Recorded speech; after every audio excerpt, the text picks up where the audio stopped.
Marcus, Sarah, Mike, and Emily. 4 names whispered in hushed tones in the darkest corners of the city.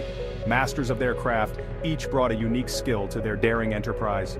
Marcus, the strategist, his mind a labyrinth of plans and contingencies. Sarah, the phantom hacker, her fingers dancing across keyboards, weaving digital illusions. Mike, the muscle, a mountain of a man, capable of moving mountains or crushing them. And Emily, the getaway driver, cool under pressure, her skills behind the wheel unmatched. Bound together by ambition and a shared thirst for the ultimate score, they were an unlikely family, drawn together by fate and circumstance. Their latest target, the First National Bank, a monolithic steel and concrete edifice that stood as an imposing symbol of wealth and security. It was a fortress, but even fortresses have their weaknesses. Tonight, they would breach its walls, not with brute force, but with meticulous planning and unwavering nerve.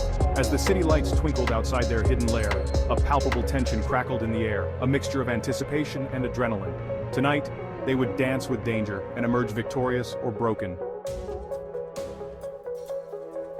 Marcus surveyed his team, his gaze sharp and unwavering. All right, people, you know the drill. This is a high-stakes game, no room for error. He unfurled a detailed blueprint of the bank, his finger tracing the intricate network of corridors, vaults, and security checkpoints. Sarah, you're our eyes and ears. Get us inside the system, keep those cameras blind, and disable the alarms. Piece of cake. Sarah smirked, her fingers already flying across her custom-built keyboard, a symphony of clicks and clacks filling the room. Mike, you're with me. We hit the vault. Make it quick, make it clean. Mike grunted in acknowledgement, his massive hands flexing, eager for the task at hand. Emily, you're our lifeline. Be ready, be sharp, and be gone before they even know what hit them. Emily offered a curt nod, her expression unreadable. The air crackled with tension, a silent storm brewing in the confines of their hidden lair.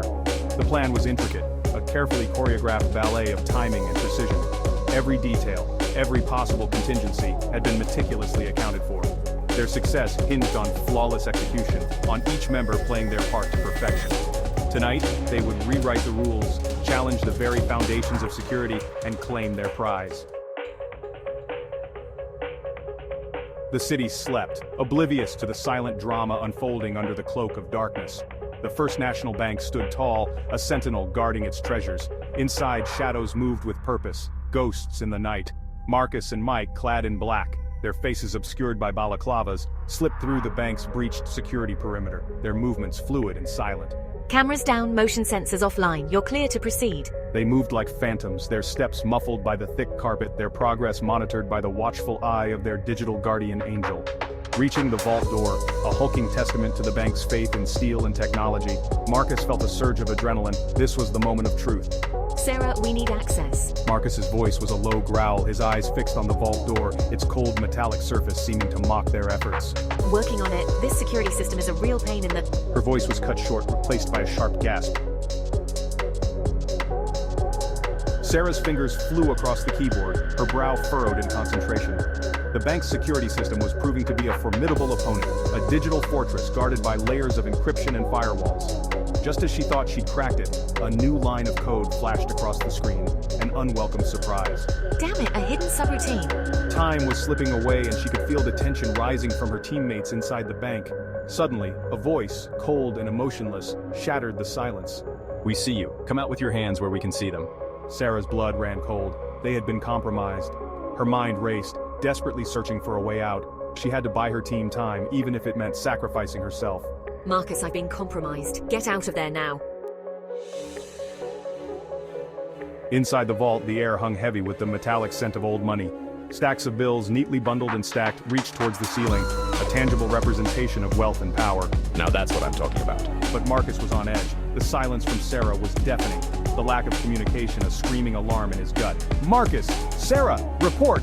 He hissed into his comm unit, but only static answered him. Suddenly, a high-pitched whine pierced the air, followed by a deafening clang. The vault door, their only exit, began to shudder violently, the heavy steel groaning under immense pressure. What the hell is going on? Mike roared, his voice echoing off the metal walls. Marcus didn't answer. He knew, with a sinking feeling in the pit of his stomach, that something had gone terribly wrong. A cacophony of noise erupted, shattering the night's silence. The shrill wail of the alarm system reverberated through the bank, a screaming siren heralding their doom. Red lights flashed, casting an eerie glow on the deserted lobby. The bank, once a symbol of impregnability, was now a trap, its steel and concrete jaws about to snap shut. We've got company. Mike yelled over the din, his voice laced with a mixture of fear and excitement. Marcus felt a surge of adrenaline. There was no time for panic, no room for error. They had to move, and move fast. Marcus, forget the money, Mike. We need to go now. They sprinted through the labyrinthine corridors, their footsteps echoing off the marble floors, the air thick with the stench of fear and desperation. Behind them, the sounds of pursuit grew louder, the heavy thud of boots on the ground, a constant reminder that time was running out. Emily drummed her fingers on the steering wheel, her gaze darting between the bank's entrance and the road ahead.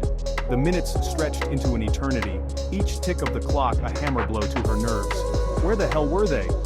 Suddenly, two figures burst out of the bank, sprinting towards the car, their shadows elongated and distorted in the flickering streetlights. She didn't hesitate. Slamming her foot on the accelerator, she roared towards them, the engine screaming its defiance. Go, go, go! Marcus and Mike dived into the car, the doors slamming shut just as a security guard's bullet ricocheted off the trunk. Marcus, go, go, go! Emily didn't need telling twice. She slammed the gear stick into drive and sped away from the curb, the tires screeching in protest as they left the bank, and their pursuers, in a cloud of dust and exhaust fumes. The city lights blurred into streaks of color as Emily weaved through the late-night traffic, her expert hands navigating the car through narrow alleyways and crowded streets. Behind them, the wail of sirens grew fainter, but the threat remained, a constant shadow lurking at the edge of their awareness. We lost them. Emily stated, her voice calm despite the adrenaline coursing through her veins. For now, Marcus muttered, his eyes scanning their surroundings, his mind already calculating their next move. We're not out of the woods yet. He knew the authorities would be relentless in their pursuit.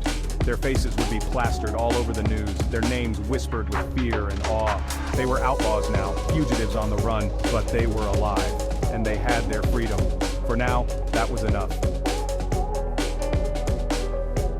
They lay low in a safe house, a nondescript apartment on the outskirts of the city, the adrenaline slowly draining from their systems, replaced by a bone-deep exhaustion. The weight of what they had done, the risks they had taken, settled upon them, a heavy cloak of consequence. But there was also a sense of exhilaration, a thrill that pulsed beneath the surface of their exhaustion.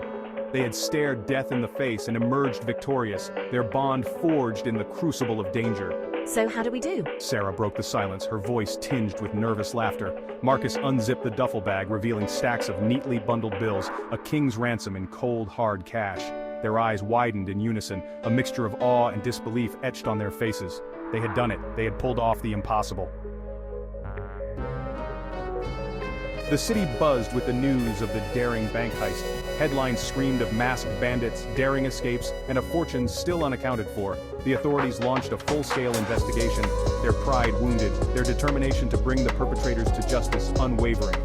But the team, masters of their craft, had vanished without a trace, leaving behind a trail of unanswered questions and frustrated law enforcement officials. They melted back into the shadows, their faces forgotten, their names whispered in hushed tones in the city's underbelly. The heist had become a legend, a cautionary tale whispered in the corridors of power, a reminder that no fortress, no matter how impenetrable, could withstand the allure of a well-executed plan and the unwavering resolve of those who dared to challenge the status quo. They had tasted freedom, tasted the intoxicating thrill of living life on their own terms, outside the confines of societal norms and expectations. But they knew, deep down, that their victory was fleeting, their freedom a fragile illusion. The life they had chosen was a dangerous game, a constant dance on the edge of a knife, where one wrong step could lead to their downfall. But for now, they savored their triumph, the echo of their victory ringing in their ears. As the sun rose, casting its golden glow over the city, they knew that their journey was far from over. The heist was just the beginning, a single chapter in a story that was still being written. And they, the authors of their own destiny, were eager to see what the next chapter held.